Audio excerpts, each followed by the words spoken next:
ओम सभी मित्रों को सादर नमस्ते जी। मैं बात करूंगा आज कुछ दोगले लोगों की जो अपने आप को राष्ट्रवादी होने का दावा करते हैं। उनके तर्क पहले कुछ थे, अभी कुछ और हैं। तो जिनके तर्क बार बार पार्टी को देख करके बदलते हैं वो पार्टीवादी हो सकता है और राष्ट्रवादी नहीं हो सकता, वो धर्मवादी नहीं हो सकता। वो कुछ भी कहता रहे, उससे क्या फ़र्क पड़ता है। कहने को तो कांग्रेस भी अपने आप को देशभक्त कहती है, लेकिन हमें पता है अब क्या है, देश का सत्यानाश कर दिया उसने। हम कुछ ज़्यादा नहीं बदले हैं अभी। पहले हम मुगलों के गुलाम रहे, उसके बाद अंग्रेज़ों के गुलाम रहे, फिर कांग्रेस की गुलामी की, उसके बाद अब भाजपा के विचारों की गुलामी कर रहे हैं। स्वतंत्रता मिली नहीं है, और जो कि क्रांतिकारियों का सपना था।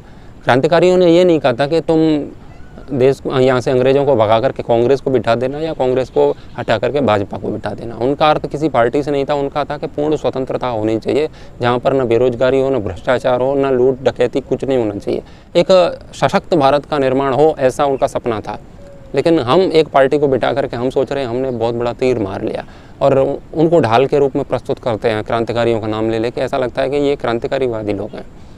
तो इनके तर्क देखिए बार बार कैसे बदलते रहते हैं। ऐसे लोग राष्ट्र का कभी भला नहीं कर सकते, वो बस एक पार्टी को बहुत दिनों तक रख सकते हैं। 70 वर्ष तक इस देश में कांग्रेस रही, क्या हो गया इस देश का? 70 वर्ष तक ऐसे ही भाजपा बनी रहे, तब भी कुछ होने वाला है नहीं। अधिकांश व्यक्ति ऐसे होते हैं, वो औरों के विचार फॉरवर्ड करते हैं लोगों को, वो कभी किसी विचार पर विचार ही नहीं करते। और जब तक आप किसी विचार पर विचार नहीं करते, तब तक वो विचार आपका विचार नहीं बन सकता है। तो IT सेल के बदलते तर्क देखो, और ये अपने आप को राष्ट्रवादी कहते हैं। 2014 से पहले कुछ लोग कहते थे इस देश का प्रधानमंत्री निकम्मा है, नालायक है, रिमोट से चलने वाला है, सोनिया उसको नचाती है, सोनिया मदारी है, वो उसका बंदर है। और मीम भी ऐसे छापते थे जिसमें वो मनमोहन सिंह जी नाच रहे हैं बंदर की तरह, और मनमोहन है और फलाना ढमका सरदार है, लेकिन असरदार नहीं है। हमने बहुत आलोचनाएं की, लेकिन फिर हुआ क्या? 2014 के बाद एक फेंकू फेंकू शब्द प्रयोग होने लगा प्रधानमंत्री जी के लिए। तो उनकी IT सेल से एक छप करके आया एक मैसेज, जिस राष्ट्र की प्रजा अपने राजा का सम्मान नहीं करती है, उस राष्ट्र की प्रजा का शीघ्र ही विनाश हो जाता है। नीचे लिख देते हैं उसमें आचार्य चाणक्य। ये मैसेज 2014 से पहले नहीं दिया आपने कभी। वो प्रधानमंत्री नहीं थे इस देश के, ये प्रधानमंत्री। इनको फेंको मत कहो, हालांकि मैं कभी नहीं कहता। वो प्रधानमंत्री नहीं थे, ये प्रधानमंत्री। इन पर चाणक्य नीति लागू होती है, उन पर नहीं होती है। दूसरी बात, 2014 से पहले यथा राजा तथा प्रजा, जैसा सम्राट होता है वैसी प्रजा होती है, ऐसा आचार्य चाणक्य कहते हैं। इसीलिए भ्रष्टाचार इस देश में इसीलिए है क्योंकि इस देश का सम्राट भ्रष्टाचारी है। 2014 के बाद ये बात अब लागू नहीं होती है। 2014 के बाद क्या होता है? IT सेल से फिर एक मैसेज आता है, और वो कहता है कि इस संसार से अधर्म को कोई सरकार नहीं मिटा सकती, संस्कार ही मिटा सकते हैं, सुविचार। मतलब अब मोदी जी क्या करें? जब तक हमारे संस्कार सही नहीं, तब तक देश में कुछ नहीं हो सकता। शिक्षा वही भ्रष्टाचार को मिटाएगी, सरकार कुछ नहीं कर सकती। ये बात 2014 से पहले आपको नहीं पता था। पहले यथा राजा तथा प्रजा, अब प्रजा ही सब कुछ करेगी, मोदी जी अकेले क्या करें? 2014 से पहले टैक्स पर इनके विचार। इतना टैक्स देश पर लगा रहे हैं, कांग्रेस सरकार इतना टैक्स ठोक रही है, हमें अंग्रेजों की याद आ गई। इतना तो ईस्ट इंडिया कंपनी भी नहीं हमारे ऊपर लगाती थी, इतना तो ब्रिटिश सरकार भी हमारे ऊपर नहीं लगाती थी।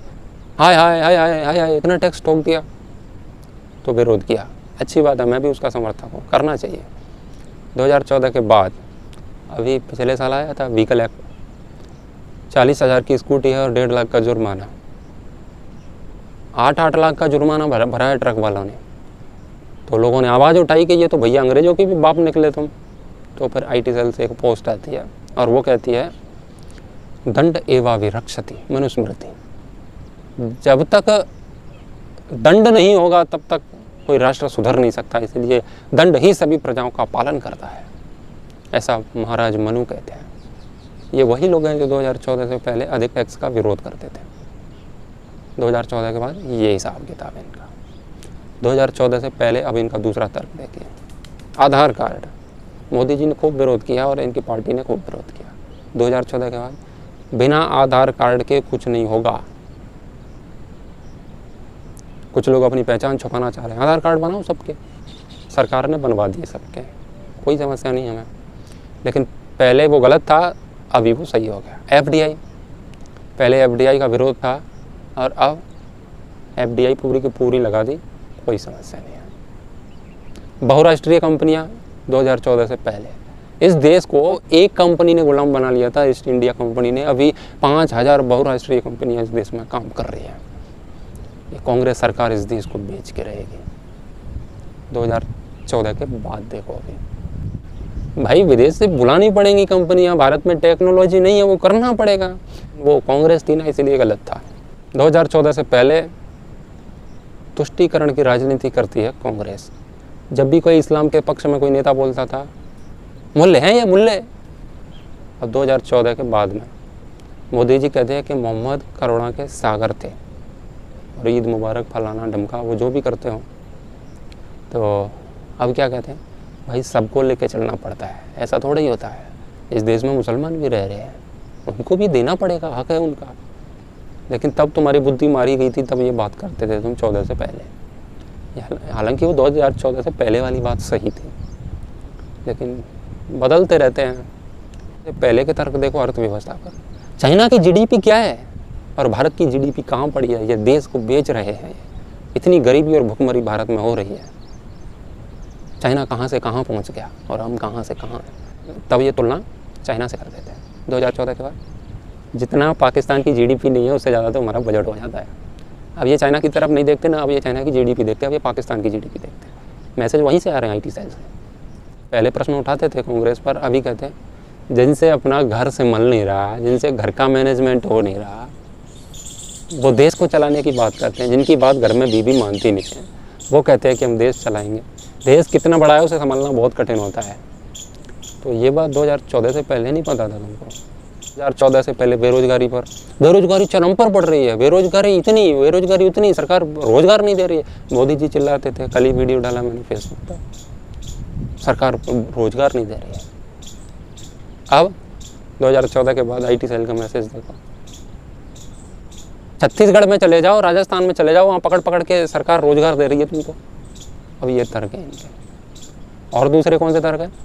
जनसंख्या तो इतनी बढ़ रही है, उनका तो नियंत्रण करते नहीं है। जनसंख्या जब 12 बच्चे एक व्यक्ति पैदा करेगा तो बेरोजगारी तो बढ़ेगी। क्या 12 बच्चे 2014 के बाद ही पैदा होना शुरू हुए हैं, पहले नहीं थे। बेरोजगारी की बात तो कश्मीर के पंडित भी करते थे, वो भी रोजगार ढूंढते थे, उनके भी पास रोजगार था। क्या हुआ उस रोजगार से? काट पीट के मार के फेंक दिया, कुछ को भगा दिया, कुछ के बलात्कार हो गए। तो क्या वो रोजगार था उनके पास, या रोजगार के लिए मांग करी इसीलिए उनको काटा था, या वो हिंदू थे इसीलिए उनको काटा था? इसमें रोजगार का क्या हिसाब किताब है? लेकिन ये मैसेज सुनने में अच्छा लगता है। ये जितनी भी पोस्ट आती है ना, वो तुमको मन भावनी होती हैं, लेकिन 2 कौड़ी की होती हैं। वो विचार करना इस बात पर। 2014 से पहले मोदी जी को 100 दिन दे दो, 100 दिन में देखो देश की काया पलट देंगे, जापान बना देंगे, जापान। 2014 के बाद के मैसेज देखो इनके। 70 साल इस देश को लगी है उनको लूटने में। खजाना इस देश का लूट लिया कांग्रेस ने। अब तुम बात करते 100 दिन में देश संभलेगा। ये 70 साल तक लूटा उन्होंने, तब जा करके अब मोदी जी संभाल पा रहे हैं उसे। तो ये तब नहीं पता था तुमको, लेकिन अब पता है, क्योंकि इनको भी पता है ये भी कुछ करने धरने वाले थोड़े ही हैं। काला धन ले आओ, काला धन ले आओ, काला धन ले आओ। अब उस काले धन पर कोई बात नहीं है। तुम्हें काले धन की पड़ी है अभी। तुम क्या कर रहे हो देश के लिए? अब हमसे पूछते हैं कि तुम क्या कर रहे हो देश के लिए। तब सरकार से पूछते थे कि सरकार क्या कर रही है देश के लिए। तर्क देखो इनके। इस देश में एक नचनिया है सपना चौधरी नाम की, वो चली गई कांग्रेस के कार्यालय में, या कुछ हुआ था, फोटो खिंचा लिया था उनके साथ, तो पूरे आईटी सेल वाले चिल्लाने लगे। अब देखो लाइव टेलीकास्ट लोकसभा से होगा, नाचने का डांस वहीं से देखो पूरा। तो वो उसने बाद में कहा मैं नहीं गई भैया कांग्रेस में, मैं नहीं गई। बाद में वो मनोज तिवारी के साथ भाजपा में आ गया। भारत की महान नृत्यांगना का स्वागत है भारत की राष्ट्रभक्त पार्टी में। आखिर सुधरने का अवसर तो सबको मिलना चाहिए ना। एक फेसबुक पे जुड़े हैं मेरे साथ, वो पहले उसको नचनिया कहते थे, फिर वो भाजपा में आई तो नृत्यांगना कहते थे। उनकी दोनों पोस्ट लेकर के फेसबुक पे खूब वायरल हुई थी। तो भाजपा में आ गई तो वो नृत्यांगना हो गई, और कांग्रेस में गई तो वो नचनिया थी। ये तर्क है हमारे। ज्योतिरादित्य सिंधिया कांग्रेस में थे तो वो गद्दार थे, अब भाजपा में आ गए तो वो पवित्र हो गए। आखिर सुधरने का अवसर सबको देना चाहिए ना। झांसी की रानी को तो मरवाया होगा तो मरवाया होगा, तुम किसी के अतीत में क्यों देखते हो? अब वो पवित्र हो गए हैं फिलहाल। तो ये गंगा का तीर है, जहाँ कोई भी आता है वो पवित्र हो जाता है। अब शाहीन बाग वाला ये कहा गया है कोई मुसलमान, अब वो पवित्र हो चुका है। तो ये आईटी सेल करता क्या है? तुम्हें भ्रमित करता रहता है, इधर उधर के तर्क देता रहता है। ये एक पक्षी बात करते हैं आपके सामने। अब मोदी जी ने चाय पर सब्सिडी हटा दी संसद में।